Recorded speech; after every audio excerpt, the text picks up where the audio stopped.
day everyone! So for today's afternoon, we will be introducing to you another game which is originally made by us. It is called Perlas ng Silangan. Perlas ng Silangan means to pick a pearl using a chopstick and pass it to the right number of the team.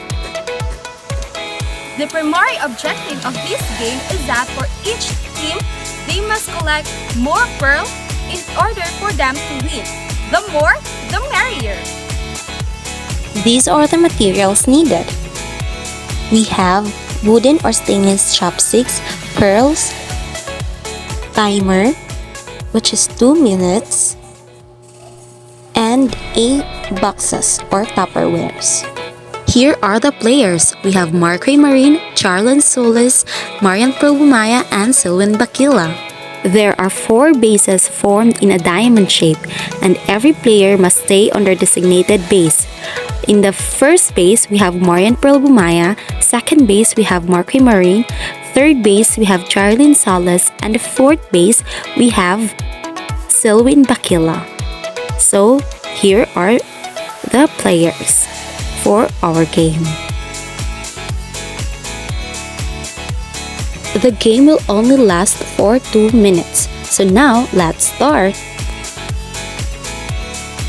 The first player in the first base will pick a pearl using the chopsticks.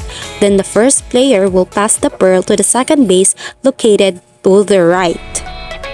The second player will proceed to the third base and pass it to the third person.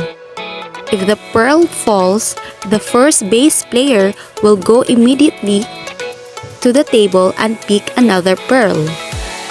Then, she will pass again the pearl to the second base player.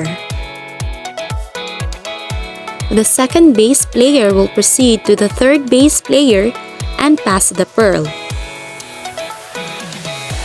Similarly, the third base player will move to the fourth base player and will pass the pearl using the chopsticks.